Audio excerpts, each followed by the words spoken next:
प्रोनेसिस investor academy के इस brand new video में आप सभी का बहुत बहुत स्वागत है। स्टॉक मार्केट्स आज भी गिरे हैं। यहाँ पे देखिए large cap, mid cap, small cap, micro cap सबका परफॉर्मेंस चेक कर सकते हैं। और मार्केट क्यों गिरे हैं? ऑफ कोर्स रीज़न वही है, वैल्यूएशंस जब तक ज़्यादा रहेगा तब तक मार्केट को गिरने का बहाना चाहिए होगा। तो आज गिरने का बहाना क्या मिला? तो आज था प्रॉब्लम अदानी ग्रुप की कंपनीज़ में। ये देखिए अदानी ग्रुप की कंपनीज़ 10%, 15%, अप टू 20% के आसपास गिरे हैं। Complete blood bath. Adani group के शेयर्स गिरे क्यों हैं? तो देखिए यूएस कोर्ट में इंडिक्टमेंट आया है, मतलब चार्ज लगा है कि भाई अदानी ग्रुप ने इंडियन गवर्नमेंट द्वारा दिए जाने वाले सोलर एनर्जी कॉन्ट्रैक्ट्स को प्राप्त करने के लिए इंडियन गवर्नमेंट ऑफिशियल्स को $250 मिलियन का ब्राइब दिया है। तो ये ब्राइब और फ्रॉड का केस है और बोला जा रहा है कि ये जो भी कॉन्ट्रैक्ट मिला है उससे मतलब जो टोटल प्रॉफिट बनेगा ग्रुप को अबाउट $2 बिलियन के आसपास का प्रॉफिट बन सकता है। अब यहाँ पे आप पूछेंगे कि भाई ये सब कुछ तो इंडिया में हुआ है, फ्रॉड अगर हुआ भी है तो भाई इंडिया में हुआ है, तो यहाँ पे यूएस को इससे क्या प्रॉब्लम है? यूएस में क्यों ये केस फाइल हो रहा है? तो वो इसलिए हो रहा है क्योंकि अदानी ग्रीन एनर्जी ने कल ही $6 मिलियन का मनी रेस किया है यूएस मार्केट से, ठीक है, डॉलर डिनोमिनेटेड 20 ईयर का बॉन्ड था।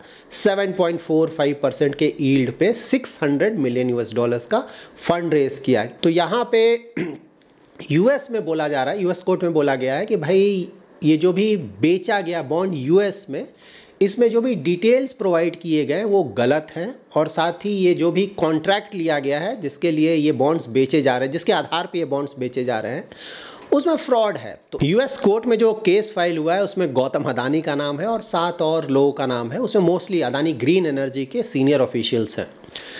तो देखिए बहुत ही इंटरेस्टिंग एपिसोड है। किस लिए मैं इंटरेस्टिंग बोल रहा हूँ? क्योंकि ऐसा लग रहा है कि कोई बस वेट कर रहा था कि अदानी ग्रुप पैसा रेज करे और मैं ये प्रॉब्लम क्रिएट करूँ। इसलिए मैं बोल रहा हूँ क्योंकि देखिए मतलब कल ही पैसा रेज हुआ, ठीक है, और तुरंत का तुरंत ये मैटर स्टार्ट हो गया, तुरंत, मतलब वेट भी नहीं किया गया।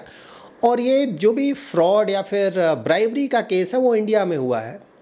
तो इंडिया में तो किसी को इसके बारे में अभी तक कुछ अता पता ही नहीं है। सबसे बड़ी बात है अपोजिशन को भी इसके बारे में पता नहीं है। इंडियन पॉलिटिकल पार्टीज़ में जो अपोजिशन है उन्हें पता होता तो शायद हो अल्लाह करते, उन्हें भी कुछ पता नहीं था और यूएस में ये सब कुछ हो रहा है, तो बहुत ही सरप्राइजिंग है। बट एनीहाउ देखिए, अगर आप इकोनॉमिक टर्म्स में बात करें, कंपनी पे जो फ़र्क पड़ सकता है उसके टर्म्स में बात करें, देखिए इस तरह के जो इश्यूज़ है ना, बड़ी बड़ी कंपनीज़ अगर वर्ल्ड वाइड देखें, इनफैक्ट यूएस की जो बड़ी कंपनीज़ है सबका आप ट्रैक रिकॉर्ड देख लें, वर्ल्ड में सभी जगह इस तरह के केसेस होते रहते हैं और उन्हें हेफ्टी फाइन भी लग चुका है, ठीक है। तो एनीहाउ ये तो अभी फाइल हुआ है, इस पर अभी हियरिंग होगा, उसके बाद हुआ है नहीं हुआ उस पर डिसीजन होगा, उसके बाद देखा जाएगा। और अगर मान लीजिए होता भी अप्रूव तो वहाँ पे फाइन देना पड़ेगा। तो ऑफकोर्स फाइनेंशियल बर्डन तो कंपनी पे अगर लगता है तो वो हो सकता है। तो वैसे इसको आप देखें तो फिलहाल तो ऐसा कुछ मेजर इशू नहीं है। तो ये जो शेयर प्राइस गिरा है अभी तक तो वही लगता है कि मे बी 1-2 दिन का हेडेक या 3-4 दिन का हेडेक, उसके बाद मोस्टली चीज़ें नॉर्मलाइज कर जाएंगी। और सबसे बड़ी बात यह है कि जैसे ही ये न्यूज़ आया है ना, मतलब यूएस कोर्ट का इशू, तो उसी समय इमीडिएटली अदानी ग्रुप ने जो $600 मिलियन रेस किया था पूरा का पूरा कैंसिल कर दिया। मतलब कैंसिल इसलिए कर दिया ताकि इशू को और एस्केलेट ना हो जाए, तो इसीलिए कैंसिल कर दिया। यहाँ पे कुछ लोगों को लग सकता है कि ये चल क्या रहा है। तो देखिए ये जो भी चल रहा है ना, काफ़ी समय से चल रहा है, ठीक है।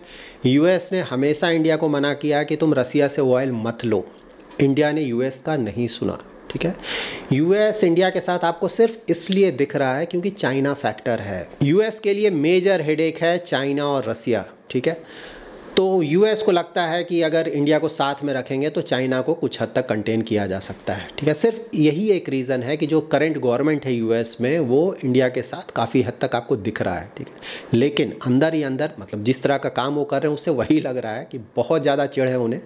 और अब तो ट्रंप आने वाले, 2 महीने का टाइम है, तो उस जाने से पहले जितना ज़्यादा प्रॉब्लम क्रिएट कर सके। कल भी मैंने आपको बताया था ना, रसिया में जो ये मिसाइल का अटैक हुआ है, तो रसिया और यूक्रेन का वॉर तो 2 साल से भी ज़्यादा समय से चल रहा है। 1000 डे कंप्लीट हो चुका है उस वॉर का, ठीक है।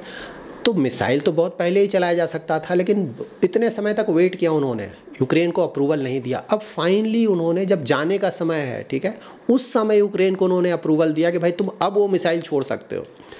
तो इसलिए कर रहे हैं ताकि रसिया को प्रोवोक किया जाए, कुछ गलत कदम उठाए, ताकि जब ट्रम्प आए तो वो भी इस वॉर को बंद ना कर पाएँ। अभी ट्रम्प बोल रहे हैं मैं वॉर को बंद कर दूंगा, लेकिन अगर मान लीजिए रसिया को बहुत ज़्यादा प्रोवोक किया गया, रसिया ने कुछ मेजर अटैक कहीं कर दिया ना, यूएस के कुछ इंस्टॉलेशंस पे अटैक कर दिया, यूरोपियन कंट्रीज़ के कुछ इंस्टॉलेशंस पे अटैक कर दिया, तो फिर ये वॉर दूसरे लेवल पे जाएगा, फिर ट्रम्प भी इसे चाहकर भी बंद नहीं कर पाएंगे। तो मोस्टली ये ट्राई किया जा रहा है। अब इंडिया के साथ भी वही है। कुछ समय पहले भी आपने सुना होगा ना कि इंडिया के जो सिक्योरिटी ऑफिशियल्स हैं ना, उन पर भी केस एक फाइल हो चुका है यूएस में। बट एनी हाउ 2 मंथ्स हैं, इंडिया को भी झेलना पड़ेगा वो 2 मंथ्स। उसके बाद मोस्टली देखिए ट्रम्प के भी अपने चैलेंजेस हैं, क्योंकि सबको अपना कंट्री देखना, वो भी अपना कंट्री देखेंगे। लेकिन हाँ, इस तरह का जो गंदगी चल रहा है ना, मतलब बांग्लादेश में भी हम लोगों ने डिस्कस किया था, पूरा यूएस का किया धरा है, उसके कारण इंडिया को प्रॉब्लम हो रहा है ना। अब बांग्लादेश और पाकिस्तान मिल गए हैं, तो ये जियोपॉलिटिकल इश्यूज चल रहे हैं। तो मोस्टली 2 मंथ्स का टाइम है, let's hope for the best, ये झेल लेना है। उसके बाद एटलीस्ट ये जो गंदगी है काफ़ी हद तक यहाँ पे कमी आएंगे। ऑफकोर्स कुछ और चैलेंजेस आएंगे, बट वो देखा जाएगा। इस एपिसोड का जो बेस्ट पार्ट मुझे लगा वो ये कि ये जो एपिसोड हुआ है ना, वो महाराष्ट्र इलेक्शन के बाद हुआ है, ठीक है। मोस्टली लोग ट्राई कर रहे होंगे किसी तरह से ये ना इलेक्शन से पहले हो जाता तो उसका एडवांटेज मिलता, बहुत बड़ा इशू बनता ये। बट समहाउ मे भी अदानी ग्रुप को भी शायद, मतलब ये लोग काफ़ी रईस लोग हैं, इन्हें भी काफ़ी हद तक काफ़ी चीज़ें पता होती हैं, मे भी कुछ आइडिया होगा, तभी ये जो बॉन्ड इशू है वो इलेक्शन डे का ध्यान रखा गया कि भाई इलेक्शन से पहले नहीं किया जाए। तो मे भी इन लोगों को बहुत कुछ पता होता है जो कि हम लोगों को पता नहीं होता है। तो ये भी बहुत इंटरेस्टिंग रहा कि ये जो कुछ भी हुआ इसका महाराष्ट्र इलेक्शंस पे फ़र्क नहीं पड़ा, उसके जस्ट बाद ये सब इश्यूज आ रहे हैं। एनी हाउ अदानी ग्रुप में मेरा कोई इन्वेस्टमेंट नहीं है किसी भी ग्रुप कंपनी में, और नियर फ्यूचर में भी मुझे नहीं लगता है कि मैं इन्वेस्टमेंट करूंगा, तो ये मैं क्लियर कर दूं। सो नाउ इसके बाद जान लेते हैं ना, आप लोग पूछते हैं कि भाई अब क्या करना है, तो देखिए सेम है। वैल्यूएशंस अगर आप देखेंगे लार्ज कैप का ठीक ठाक है, सिर्फ एफआईआईज बेच रहे हैं अक्टूबर में 1 लाख करोड़, अभी नवंबर में भी देखेंगे तो 36,000 करोड़ के आसपास बेच चुके हैं और अभी भी लगातार बेच रहे हैं, ठीक है।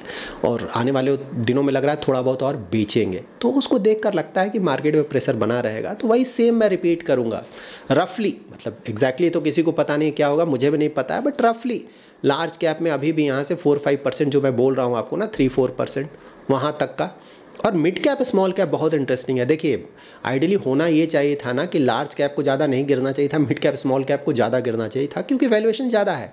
लेकिन वो ज़्यादा नहीं गिरा है, वो इसलिए क्योंकि लार्ज कैप्स को तो एफआईआई बेच रहे हैं, क्योंकि एफआईआई का ज़्यादातर इन्वेस्टमेंट लार्ज कैप में होता है, तो वहाँ पर प्रेशर इसलिए आया और ज़्यादा बिकवाली आया। लेकिन मिड कैप स्मॉल कैप में भी बिकवाली है, ज़्यादा नहीं है वैल्यूएशन के रिलेटिव टू अगर आप देखें, क्योंकि वहाँ पर खरीदारी भी बहुत है, रिटेल इन्वेस्टर्स हमारे, म्यूचुअल फंड कंपनीज़ का बहुत अच्छा खासा पैसा इन्वेस्ट हो रहा है, इसीलिए वहाँ पर ज़्यादा गिरावट नहीं आया है।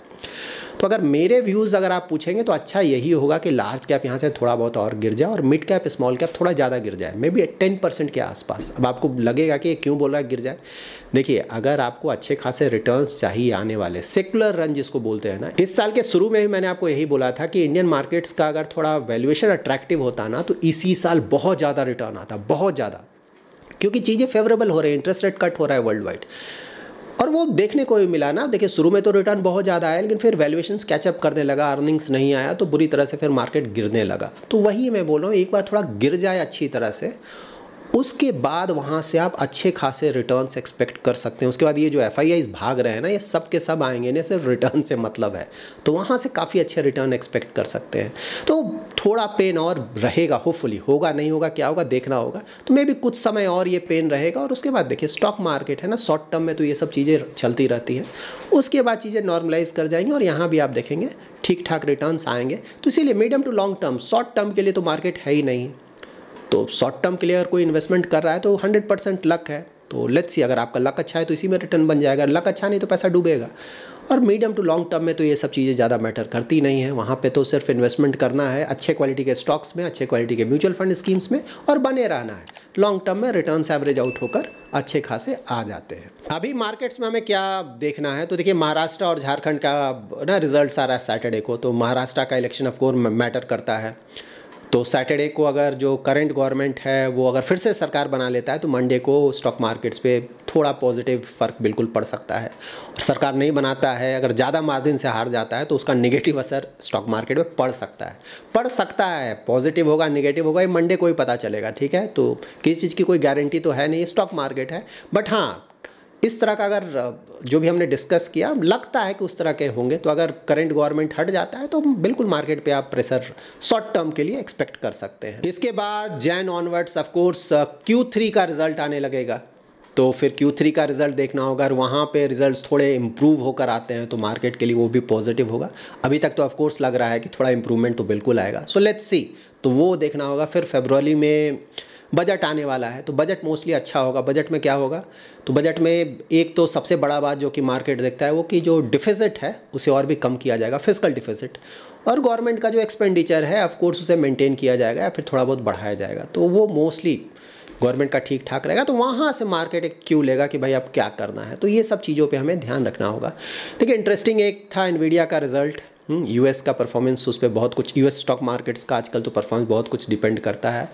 तो रिजल्ट्स बहुत अच्छा आया था एनवीडिया का, मतलब लास्ट क्वार्टर का भी रिजल्ट मैंने आपको अपडेट किया था, बहुत अच्छा आया था, इस बार भी बहुत अच्छा आया था। तो एनवीडिया अगर आप ईपीएस ग्रोथ देखें ना, एडजस्टेड अर्निंग पर शेयर, तो मार्केट एक्सपेक्ट कर रहा था कि 0.75 का ईपीएस आएगा, यूएस डॉलर्स की बात मैं बोल रहा हूँ, और आया ये 0.81 यूएस डॉलर्स, जो कि बहुत अच्छा है, एक्सपेक्टेशन से ज़्यादा है। और अगर आप प्रॉफिट देखें तो प्रॉफिट मार्केट एक्सपेक्ट कर रहा था 17.4 बिलियन यूएस डॉलर्स का, जबकि आया है 19.3 billion US dollars. Sales expect किया जा रहा था कि 33.2 बिलियन यूएस डॉलर्स का आएगा, जबकि आया है 35.1 बिलियन यूएस डॉलर्स का।